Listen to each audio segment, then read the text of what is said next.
Les autres sont-ils 100% responsables de nos souffrances?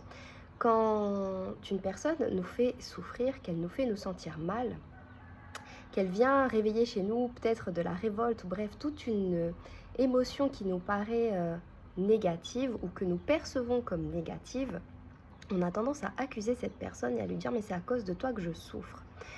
Sauf qu'en réalité, cette personne, elle est juste venue par son comportement, par sa façon de penser, par ce qu'elle a dit, réveiller quelque chose chez nous, réveiller peut-être une blessure ou quelque chose qu'on a besoin de travailler, parce que cette souffrance, en fait, elle nous appartient. Cette personne, elle est juste venue comme donner un coup de pied, en fait, dans la fourmilière.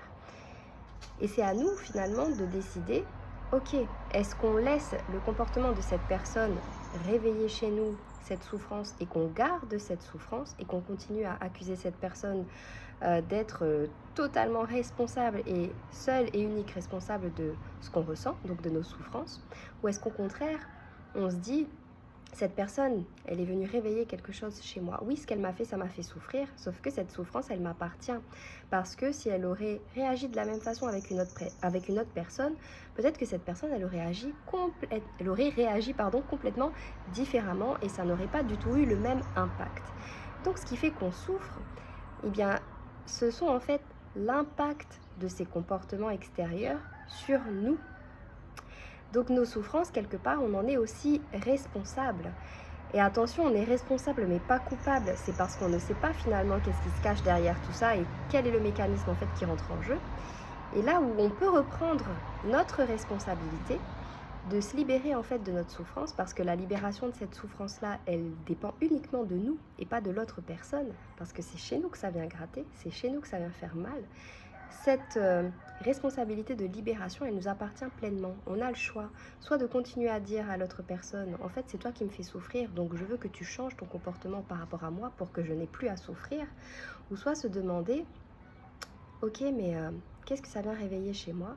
Et je décide en fait soit de me faire accompagner ou de chercher comment je peux faire pour me libérer de cette souffrance. Attention, les deux options sont quand même vraiment liées. C'est-à-dire que quand une personne vient réveiller quelque chose chez nous qui nous fait souffrir, c'est important en fait de lui dire ce qu'on ressent, de lui dire ce que ce comportement a généré chez nous.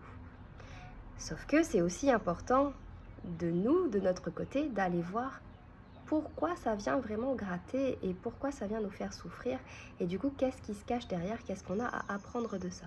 Donc les deux sont liés. Donc en fait dans une situation qui nous fait souffrir, quelque part c'est une responsabilité, je dirais un peu 50-50, parce que c'est important de faire comprendre à l'autre personne que son comportement nous a fait souffrir, ce que ça a généré chez nous.